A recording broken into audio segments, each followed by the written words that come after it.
जय हिंद दोस्तों। तो आज हम जो है यूपीएसआई के लिए मेन फोकस करके आप लोगों के लिए प्रैक्टिस सेट स्टार्ट करने जा रहा हूँ। जो आज पहला प्रैक्टिस सेट है और यहाँ मैं सबसे पहले मूल विधि कराऊँगा। देन उसके बाद अगला प्रैक्टिस सेट होगा आपका पॉलिटी का। तो ऐसे ही आपका सीक्वेंस वाइज चलता रहेगा। और जो है आपका थ्योरी बेस पे भी मैं अधिनियम वगैरह कराऊँगा आपको, ठीक है। तो वो भी आप लोग देखते रहिए। तो आज मैं प्रैक्टिस सेट कराने जा रहा हूँ, तो आप लोग कमेंट करके बताएं। अगर आपको प्रैक्टिस सेट के साथ आपको अगर थ्योरी भी चाहिए तो उसके लिए भी कमेंट कर सकते हैं। बाकी मैं आज प्रैक्टिस सेट लाया हूँ और प्रैक्टिस सेट करेंगे तो आप लोगों का काफ़ी ज़्यादा इम्प्रूव होगा, ठीक है। तो यहाँ से हम आज स्टार्ट करने वाले हैं मूल विधि, ठीक है। मूल विधि काफ़ी ज़्यादा प्रीवियस ईयर क्वेश्चन पूछे गए हैं। तो यहाँ से हम जब प्रैक्टिस करेंगे तो हमारा जो है बेस बहुत अच्छा हो जाएगा और सारे क्वेश्चन रिवाइज हो जाएंगे। और जितना भी स्टैटिक जीके का पार्ट है वो भी मैं आपको इतने अच्छे से करा दूंगा। जैसे कि अभी यूपी एएसआई में भी एग्ज़ाम हुआ है तो आप लोगों ने देखा होगा कैसे क्वेश्चन पूछे गए हैं। तो उस हिसाब से आपका जब आने वाली कांस्टेबल की वैकेंसी हो चाहे होमगार्ड की हो, इन सब के लिए भी काफ़ी ज़्यादा इंपॉर्टेंट जो स्टैटिक जीके रहेगा वो काफ़ी ज़्यादा इंपॉर्टेंट रहेगा, ठीक है। तो मूल विधि आपका एसआई के लिए है, ये आप एसआई के लिए ले सकते हैं और बहुत ही बेहतर ये जो कंटेंट है आपको मिलने वाला है। तो चलिए स्टार्ट करते हैं पहले क्वेश्चन से। देखिए उत्तर प्रदेश का, ठीक है, उत्तर प्रदेश जमींदारी उन्मूलन एवं भूमि सुधार अधिनियम लागू कब हुआ था? 1950, 1951, 1952 या 1953? चार ऑप्शन दिए गए हैं, आप लोग बता सकते हैं। तो यहाँ पे राइट आंसर आपका कौन सा हो जाएगा? ऑप्शन नंबर हो जाएगा 1950। ऑप्शन नंबर ए हो जाएगा राइट। देखिए उत्तर प्रदेश जमींदारी उन्मूलन भूमि सुधार अधिनियम 1950 में लागू हुआ था। नेक्स्ट क्वेश्चन चलते हैं। संविधान के किस अनुच्छेद के अधीन अनुतोष पाने का हक उसी व्यक्ति को है जिसके मूल अधिकारों का अतिक्रमण होता है? तो देखिए पॉलिटी का क्वेश्चन है, मिक्स भी रहेंगे और मूल विधि, इन सब के क्वेश्चन रहेंगे मिक्स क्योंकि प्रैक्टिस सेट है, ठीक है। तो यहाँ पे आप लोग को जो है दोनों देखने को मिलेंगे। तो संविधान के किस अनुच्छेद के अधीन अनुतोष पाने का हक उसी व्यक्ति को है जिसके मूल अधिकारों का अतिक्रमण होता है? अनुच्छेद 32, अनुच्छेद 22, अनुच्छेद 21, अनुच्छेद 27 का 2। तो राइट आंसर आपका कौन सा हो जाएगा? अनुच्छेद 32, ठीक है। देखिए क्वेश्चन जो है थोड़ा घुमा के भी पूछे जाते हैं तो इसलिए आप लोग घबराइए नहीं। इस तरीके के क्वेश्चन आप करेंगे तो आप लोग का तैयार हो जाएगा। देखिए भारतीय संविधान के अनुच्छेद 32 के अंतर्गत मौलिक अधिकारों के उल्लंघन के मामले में जो है व्यक्ति के अनुतोष के पाने का अधिकार है, यानी संवैधानिक उपचारों का जो है अधिकार। तीसरे पे चलेंगे। एक व्यक्ति में जनहित याचिका दायर कर सकता है, कहाँ दायर कर सकता है? केवल उच्च न्यायालय में, उच्च न्यायालय या उच्चतम न्यायालय में, केवल जिला अदालत में या केवल उच्चतम न्यायालय में? तो राइट आंसर आपका कौन सा हो जाएगा? ऑप्शन नंबर हो जाएगा बी वाला, ठीक है, उच्च न्यायालय या उच्चतम न्यायालय, ठीक है। एक व्यक्ति उच्च न्यायालय या उच्चतम न्यायालय में जनहित याचिका दायर कर सकता है, यानी PIL, ठीक है। भारत में जनहित याचिका सर्वोच्च न्यायालय की न्यायिक सक्रियता का एक जो है क्या है? उत्पाद है। इसकी शुरुआत कब हुई थी? 1980 में के दशक में मध्य में हुई थी। और जो न्यायमूर्ति थे VR कृष्णन अय्यर थे तथा न्यायमूर्ति PN भगवती, ठीक है, जनहित याचिका की अवधारणा के ये प्रवर्तक दोनों रहे थे। चौथे क्वेश्चन चलेंगे। किसी अदालत के सामने इलेक्ट्रॉनिक रूप में साक्ष्य पर विशेषज्ञ की राय हासिल करने के प्रयोजन के लिए कौन अपनी राय देगा? तो इलेक्ट्रॉनिक साक्ष्य परीक्षक, इलेक्ट्रॉनिक विशेषज्ञ, साइबर विशेषज्ञ या अदालत का फॉरेंसिक विशेषज्ञ? तो चारों ऑप्शन में से आपको राइट बताना है। तो इस तरह के क्वेश्चन आपके UPSI में देखने को मिलेंगे, ठीक है। तो यहाँ पर हो जाएंगे इलेक्ट्रॉनिक साक्ष्य परीक्षक, ऑप्शन नंबर ए, ठीक है। ये कैसे होंगे? किसी अदालत के सामने जब इलेक्ट्रॉनिक रूप में साक्ष्य पर विशेषज्ञ की राय हासिल करने के प्रयोजन के लिए, ठीक है, इलेक्ट्रॉनिक साक्ष्य परीक्षक अपनी राय देगा, ठीक है। अगले क्वेश्चन पे हम लोग चलेंगे। डैश निजी और संवेदनशील जानकारी जैसे कि क्रेडिट कार्ड नंबर, व्यक्तिगत पहचान और खाता उपयोगकर्ता नाम और पासवर्ड प्राप्त करने का धोखाधड़ी वाला कार्य कौन सा है? तो ये मेलवेयर हो जाएगा, ट्रोजन हो जाएगा, हैकिंग हो जाएगा, फिशिंग हो जाएगा? तो पांचवे का राइट आंसर आपका कौन सा हो जाएगा? जब इस तरीके का कोई पूछे, ठीक है, जैसे आपका कोई निजी क्रेडिट कार्ड नंबर, ठीक है, या व्यक्तिगत पहचान, खाता, उपयोगकर्ता का नाम, पासवर्ड प्राप्त करने का धोखाधड़ी वाला कार्य करे तो उसे क्या कहते हैं? जो है फिशिंग कहते हैं। ऑप्शन नंबर डी राइट हो जाएगा। छठे क्वेश्चन चलेंगे, वह कौन सा पहला मामला था जो सूचना प्रौद्योगिकी अधिनियम 2000 के अंतर्गत आपराधिक मामले में के रूप में सामने आया था। तो ये पे देखिए, यहाँ पे देखा गया है ओम प्रकाश बनाम दिलबहार, लिली थॉमस बनाम भारत संघ, रामेश्वर प्रसाद बनाम भारत संघ, तमिलनाडु राज्य बनाम सुहास कट्टी। तो ये जो है केस है, ये केस भी आप लोग पढ़ेंगे, तो ऐसे आप प्रैक्टिस करेंगे तो आप लोग के केस भी याद हो जाएंगे। तो राइट हो जाएगा आपका ऑप्शन नंबर डी, तमिलनाडु राज्य बनाम सुहास कट्टी। ठीक है, ये जो है तमिलनाडु राज्य बनाम सुहास कट्टी जो है पहला ऐसा मामला था जो सूचना प्रौद्योगिकी अधिनियम 2000 के अंतर्गत आपराधिक मामले में सामने आया था। तो तमिलनाडु बनाम सुहास कट्टी। 7 क्वेश्चन चलेंगे, सूचना तकनीकी की किस धारा में परिचयात्मक चोरी के अपराध का उपबंध है। तो यहाँ पे धारा 66C, धारा 68A, धारा 60B, धारा 69A। तो सूचना तकनीकी की किस धारा के परिचयात्मक चोरी के अपराध का उपबंध है। तो इसमें बताना है आपका 7वां का जो है ऑप्शन नंबर कौन सा हो जाएगा, ए, 66 का सी। देखिए, जो सूचना प्रौद्योगिकी अधिनियम है सन 2000 की धारा 66C में परिचयात्मक चोरी के अपराध का उपबंध किया गया है, जिसके तहत 30 वर्ष तक के कारावास या 1 लाख रुपए का जुर्माना भी अधिरोपित किया जा सकता है। ठीक है, तो धारा 66C में जो है 3 साल की सज़ा और 1 लाख रुपए तक का जो है जुर्माना भी लग सकता है। आगे चलेंगे हम लोग, कंट्रोलर के कार्यों का वर्णन किस धारा में किया गया है। धारा 15, धारा 17, धारा 18 या धारा 19। तो 8वें का राइट कौन सा हो जाएगा। तो 8वें का राइट हो जाएगा आपका ऑप्शन नंबर सी, धारा 18। यानी जो सूचना प्रौद्योगिकी अधिनियम 2000 की धारा 18 के अंतर्गत जो है कंट्रोलर के कार्यों का वर्णन किया गया है। देखिए, अगला क्वेश्चन है 9वां वाला, सूचना प्रौद्योगिकी अधिनियम सन 2000 की कोई बात लागू नहीं होगी। कब लागू नहीं होगी, स्थावर संपत्ति में किसी हित के विक्रय के लिए संविदा पर, किसी ऐसे वर्ग के दस्तावेज पर जो केंद्रीय सरकार द्वारा राजपत्र में अधिसूचित किए जाएं, या फिर हम देखेंगे केवल विल पर या उपरोक्त सभी पर। तो देखेंगे जो आपका ये दिया गया है सूचना प्रौद्योगिकी अधिनियम सन 2000, तो इसमें स्थावर संपत्ति के किसी हित के विक्रय के लिए भी होगा, किसी ऐसे मार्ग के दस्तावेज पर जो केंद्रीय सरकार द्वारा राजपत्र में अधिसूचित किए जाएं। तो ये सब जो है सूचना प्रौद्योगिकी अधिनियम सन 2000 में मिलेंगे। ठीक है, तो राइट आंसर हो जाएगा आपका उपरोक्त सभी। कौन सा हो जाएगा, उपरोक्त सभी, ऑप्शन नंबर डी। देखिए, 10वें क्वेश्चन चलेंगे हम लोग, 44वें संविधान संशोधन अधिनियम 1978 द्वारा अनुच्छेद 22(4) में निरोध की अधिकतम अवधि कितनी कर दिया गया है। 6 माह, 2 माह, 3 माह या 1 माह। तो 10वें का राइट आंसर कौन सा हो जाएगा आपका, ऑप्शन नंबर हो जाएगा आपका बी वाला, 2 माह। ठीक है, देखिए 44वें संविधान संशोधन 1978, ठीक है, के अनुच्छेद 22(4) है में निरोध की अधिकतम जो अवधि है 3 माह से घटाकर कितना कर दिया गया है। पहले 3 माह थी, अब जो है 2 माह कर दिया गया है। 11वें पे चलेंगे, भारतीय गणराज्य के किस वर्ष में राष्ट्रीय सूचना अधिनियम पारित हुआ था। 33वें, 32वें, 31वें या 30वें। तो राइट आंसर आपका हो जाएगा 11 का ऑप्शन नंबर सी, 31वें। ठीक है, 31वें जो है वर्ष में राष्ट्रीय सूचना अधिनियम 1980 पारित हुआ।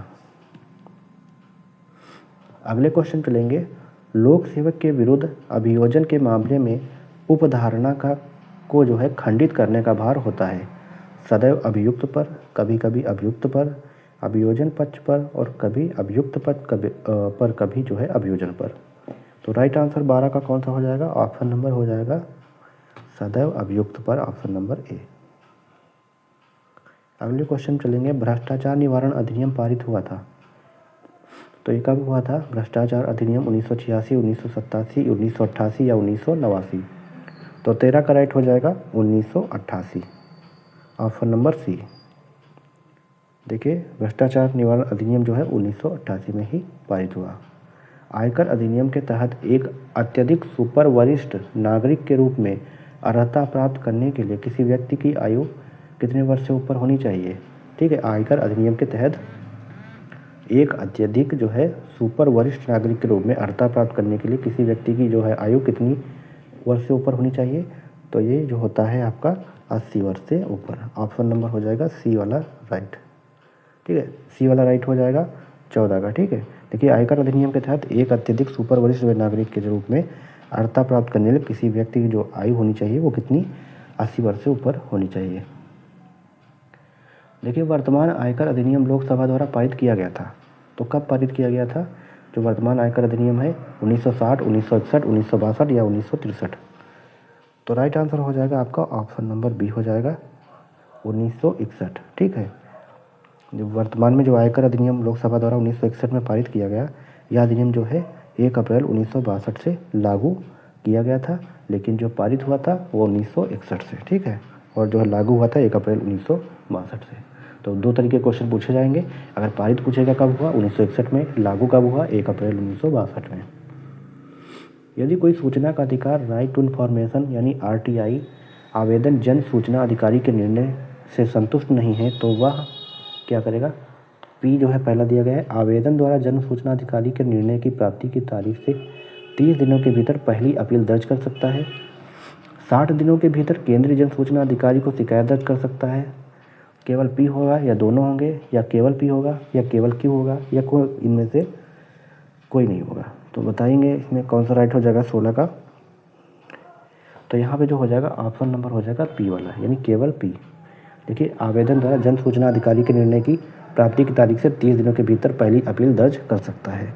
तो राइट आंसर हो जाएगा ऑप्शन नंबर सी। ठीक है, यानी सूचना का अधिकार अधिनियम जो है 2005 जो आया था कि धारा 19(1) में यदि कोई सूचना के अधिकार का आवेदन जन सूचना अधिकारी के निर्णय से संतुष्ट नहीं है तो वह जन सूचना अधिकारी के निर्णय की प्राप्ति की तारीख से 30 दिन के भीतर पहली अपील दर्ज करा सकता है।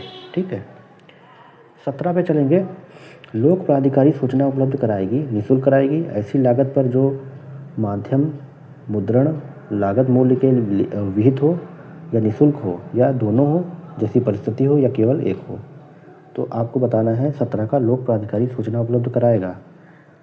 कैसे कराएगा?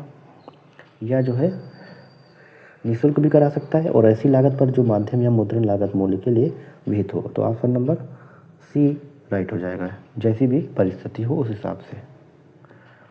सूचना का अधिकार जो है 2005 का विस्तार कहाँ तक है? जम्मू कश्मीर राज्य के सिवाय संपूर्ण भारत पर, संपूर्ण भारत पर या संपूर्ण विश्व पर या उपयुक्त तो सभी पर। तो राइट आंसर हो जाएगा सूचना प्रौद्योगिकी अधिकार अधिनियम 2005 का विस्तार संपूर्ण भारत पर है, यानी ऑप्शन नंबर बी राइट हो जाएगा। ठीक है,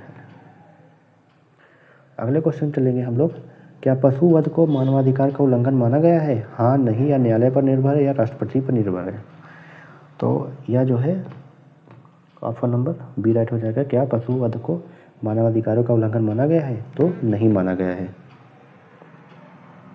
मानवाधिकार संरक्षण अधिनियम की धारा के तहत विशेष जांच एजेंसी के गठन का प्रावधान करता है। तो किस धारा के तहत करता है? तो 20 का राइट आंसर कौन सा हो जाएगा? तो ऑप्शन नंबर हो जाएगा यहाँ पे ऑप्शन नंबर कौन सा? डी वाला, ऑप्शन नंबर डी। ठीक है, 37 मानवाधिकार संरक्षण अधिनियम की धारा 37 के तहत विशेष जांच एजेंसी के गठन का प्रावधान करता है। अगले क्वेश्चन चलेंगे हम लोग। कार्यसूची कागजात सामान्यतः प्रत्येक बैठक से कम कितने दिन पूर्व सदस्यों को परिचालित की जाएगी? 2 दिन पूर्व, 2 सप्ताह, 2 माह या 2 घंटे पूर्व। तो 21 का राइट आंसर कौन सा हो जाएगा? देखिए कार्यसूची कागजात सामान्यतः प्रत्येक बैठक से कम 2 दिन जो है पूर्व, ठीक है, 2 दिन पूर्व जो है सदस्यों को परिचालित की जाएगी। ऑप्शन नंबर हो जाएगा ए वाला। मानवाधिकार संरक्षण अधिनियम 1993-94 का कौन सा अधिनियम क्रमांक है? तो कौन सा है? 1993 का अधिनियम 8, 1994 का अधिनियम 9, 1994 का अधिनियम 11 या 1994 का अधिनियम 10। तो यहाँ पे राइट आंसर कौन सा हो जाएगा? ऑप्शन नंबर हो जाएगा यहाँ पे 22 का डी वाला। ठीक है, 1994 का अधिनियम क्रमांक 10, यानी मानवाधिकार संरक्षण अधिनियम 1993-94 का कौन सा अधिनियम क्रमांक है? 10वां क्रमांक है। अपराध के आगमन को परिभाषित किया गया है धारा 111A, धारा 111B या धारा 111C या धारा जो है 111D। तो 23वां का राइट आंसर हो जाएगा धारा 111 का सी, ऑप्शन नंबर सी वाला। केंद्रीय चिड़ियाघर प्राधिकरण के सदस्यों की पदावधि कितनी है? 1 वर्ष, 6 माह, 6 वर्ष, 2 वर्ष या 3 वर्ष? तो राइट आंसर हो जाएगा आपका ऑप्शन नंबर डी, यानी 3 वर्ष। वन्य जीव संरक्षण अधिनियम 1972 की धारा 38B, ठीक है, के अनुसार अध्यक्ष और सदस्य सचिव से भिन्न प्रत्येक सदस्य की 3 वर्ष से अत्यधिक ऐसी अवधि के लिए पद धारण करेगा जो केंद्रीय सरकार इस निमित्त जो है विनिर्दिष्ट करे, ठीक है। तो राइट आंसर हो जाएगा 3 वर्ष। वन्य जीव संरक्षण अधिनियम 1972 को राष्ट्रपति की स्वीकृति प्राप्त हुई थी, तो ये कब प्राप्त हुई थी? तो राइट हो जाएगा ऑप्शन नंबर 9 सितंबर 1972, ऑप्शन नंबर डी हो जाएगा राइट। अगले क्वेश्चन चलेंगे। प्रत्येक नागरिक को जल और वायु प्रदूषण से बचाने के लिए किस अनुच्छेद के अंतर्गत लोकहितवाद संशोधित करने का अधिकार है? अनुच्छेद 18, अनुच्छेद 14, 21 या 32? तो आर्टिकल हो जाएगा 32 जो है ऑप्शन नंबर डी, यानी प्रत्येक नागरिक को जल और वायु प्रदूषण से बचाने के लिए किस अनुच्छेद के अंतर्गत लोकहितवाद संशोधित किया गया है? तो अनुच्छेद 32 के तहत। पर्यावरण संरक्षण अधिनियम कब प्रभावी हुआ था? 11 फरवरी 1986, 23 अप्रैल 1986, 19 नवंबर 1986 या 27 जून 1986? तो राइट आंसर कौन सा हो जाएगा? तो 27वें का जो राइट आंसर हो जाएगा ऑप्शन नंबर हो जाएगा सी, यानी 19 नवंबर 1986, ऑप्शन नंबर सी। पर्यावरण संरक्षण अधिनियम प्रभावित हुआ था 19 नवंबर 1986 को। 28वें पे चलेंगे। आदेशात्मक चिन्ह किसको निर्देश देते हैं? वाहन चालक को, जनता को, गाड़ियों को या पुलिस को? तो 28 का राइट आंसर हो जाएगा आपको ऑप्शन नंबर ए हो जाएगा, वाहन चालक को। मोटरयान अधिनियम 1988 के अधीन प्रस्थापना पर आपत्तियों का उपबंध किया गया है। धारा 89, धारा 100, धारा 109 और धारा 118। तो 29 का ऑप्शन नंबर हो जाएगा धारा 100, ठीक है। देखिए, मोटर वाहन अधिनियम 1988 की धारा 100 के अनुसार राजपत्र में किसी स्कीम के संबंध में जो प्रस्तावना है वो प्रस्ताव है कि प्रकाशन पर जो है और उस क्षेत्र या मार्ग में जैसे जिसमें किसी स्कीम चलाने की प्रस्तावना हो, ठीक है, परिचालित प्रादेशिक भाषा के कम से कम एक समाचार पत्र में प्रकाशन पर कोई भी व्यक्ति जो है राजपत्र में उनके प्रकाशन की तारीख से 30 दिन के अंदर उसके बारे में आपत्तियां राज्य सरकार के समक्ष जो है फाइल कर सकेगा, ठीक है। तो ये जो है धारा 100 में कही गई है। मोटर वाहन संशोधन अधिनियम 2015 लागू हुआ था, तो कब लागू हुआ था? तो 30वें का राइट आंसर हो जाएगा 7 जनवरी 2015 को, ऑप्शन नंबर ए। अनुसूचित जाति अनुसूचित जनजाति अधिनियम 1989 का वर्ष 2015 में संशोधन किया गया। संशोधित अधिनियम लागू हुआ था, तो राइट आंसर यहाँ पे देखेंगे कौन सा होगा।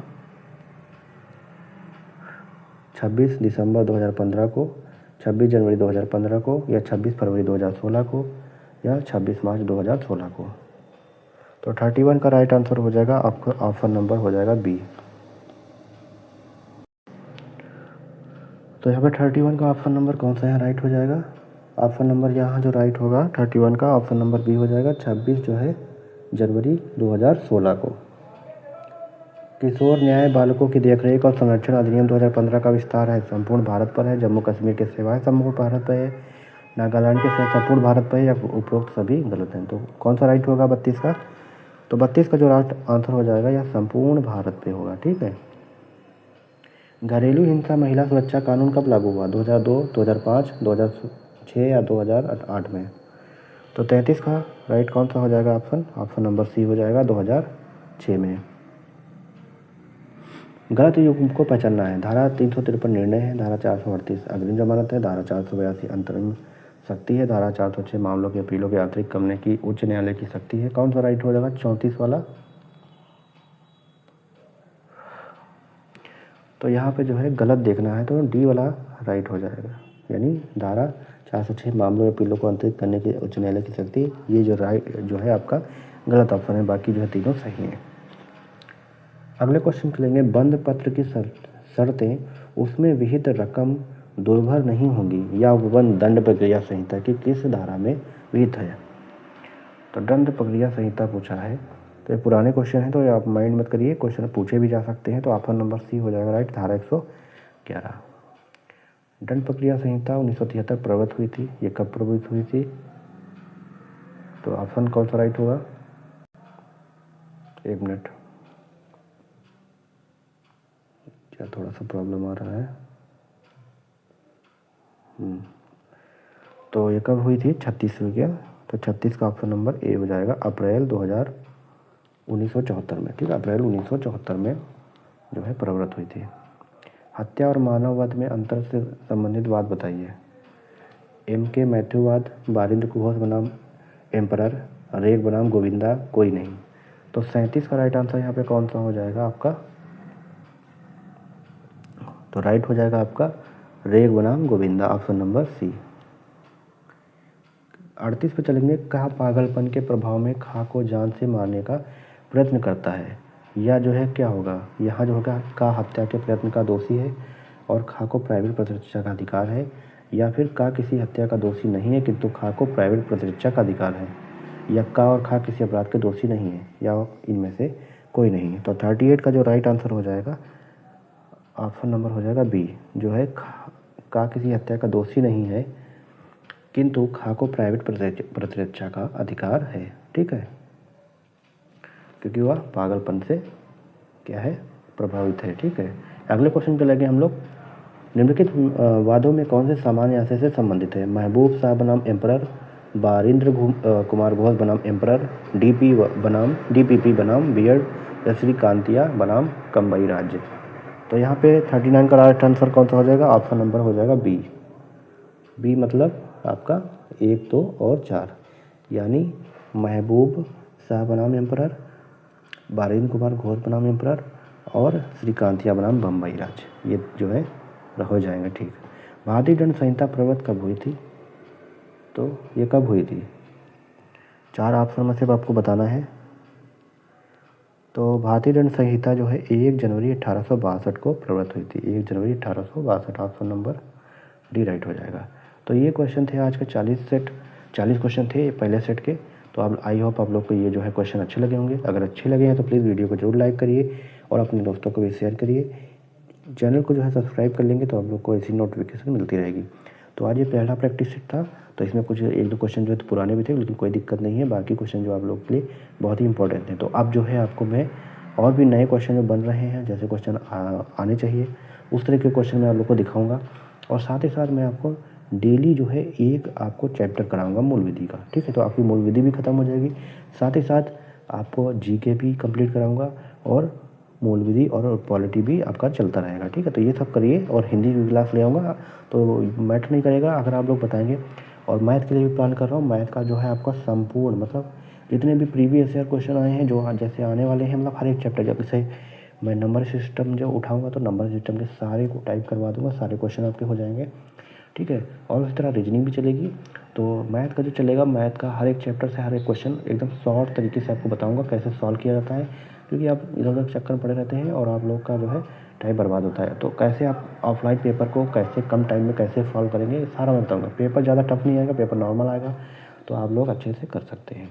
तो चैनल पर बने रहें, चैनल को जरूर सब्सक्राइब कर लिए और मिलते हैं ऐसी नई वीडियो के साथ। तब तक के लिए जय हिंद, वंदे मातरम।